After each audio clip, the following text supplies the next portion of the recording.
Many different kinds of therapy are available to assist those with special needs, but I, for one, had never heard of equine therapy until I met Ashley McIntyre.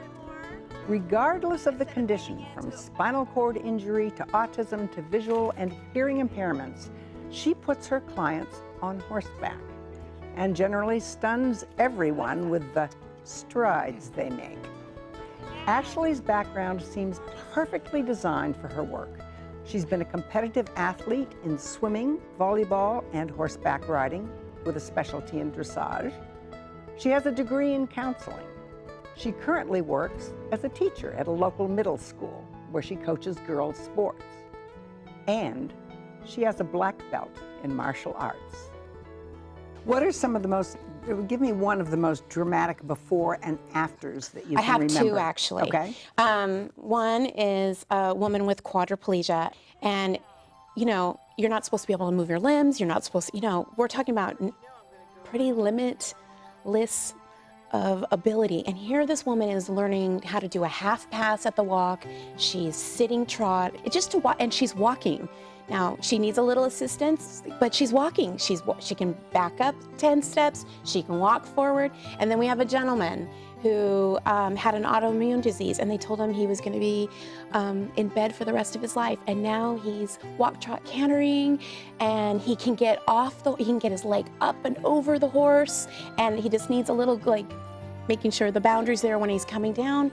I mean, these are professionals told them they're never going to be able to do A, B, and C. And they're doing it. And they're doing it. Wow. And I see that all the time. Oh, my child's not going to be able to do that. Or my child's never going to learn that vocabulary. And yeah, they will. Just you keep showing up and I'll keep doing my thing, and watch, your child's going to learn. What is it that equestrian therapy offers that other therapies might not?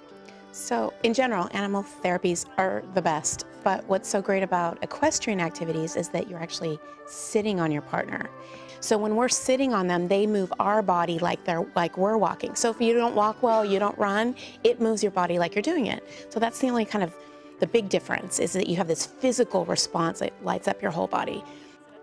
So we work with people with eating disorders, amputees, quadriplegia, people that have lost their sight, no hearing, autism, cognitive learning, receptive learning, expressive learning delays, Down syndrome, and they all communicate very differently, and they need to learn on a very different way. Me talking to someone with quadriplegia is so about their body and accessing what they can access. Someone who's not sighted and they've never been on a horse, for me, and we might all be doing the same movement, but how to teach them, I have to teach them all separately. It's a partnership. So if you're not in the moment and you're not paying attention to your partner, it's like tango. You know, you can put the best two dancers together, but they still have months and months of work together to move as one, to move flawlessly, that they are elegant together. Well, that's the same thing with horses. It's a relationship, and you have to spend time being in the moment together. It's a partnership. And how much is that pairing up, as with partnerships, important? Because you do pair them up. I have right? to, yes, because each horse moves very differently. So when you, like dressage is the one with the top hats, and the horses are doing like ballet under saddle. It looks effortless, but it's taken years, and it's taken subtle, like the horse will feel you take a breath a certain way, and like, oh, we want this. Oh, she just slid just a little bit with her outside leg. She wants this. She moved her hand subtly, but it took years to build those subtleness, and the breath is important because it communicates everything. Now, is there a moment there you could have hold your abs a little bit more instead of giving in to, oh, I'll catch myself? Could we try to work on wiring that? You are correct. Okay. All right. When they're in the ring, I don't treat them like they have a disability. I treat them like anybody else.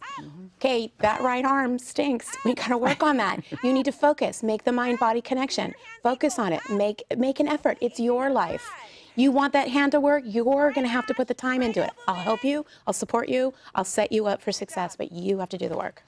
Okay, Molly, ready? Big walk. Now, you keep talking about the underdog, and Where does that come from in your own life? You've had challenges that I gather have made it easier for you to connect with these people. So I've been overweight my entire life, and I've spent, and you know, there's a lot of stigma and prejudice that goes along with being overweight.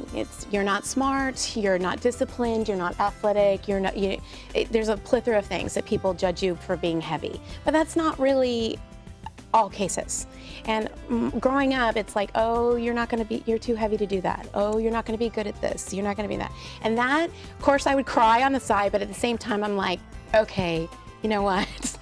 I'm gonna do it. I'm gonna prove you wrong. Or it's not about what you can't do, well, how about what you can do? And that's a bigger point for me. Eyes up, holding your reins. Come on, you can do it. I played competitive volleyball. I am a junior Olympian at swimming. I have a black belt in martial arts, and I'm a pretty successful equestrian. And they all go together because it's a mind-body connection. I don't believe in giving up at all. Never. Don't limit yourself. Don't let people limit you. Don't let people push you down. And even other professionals will tell you, you won't be able to do this or you can't do that. I find that the human spirit and the human will is far bigger than any professional is going to tell you. So I don't like it when I hear someone say, oh, my doctor says I'm never going to be able to do that. Okay, well, we'll see. And I love when I get to take film and they send it back to the doctor and I'm like, look what I'm doing. And it happens all the time. I see little miracles every single day.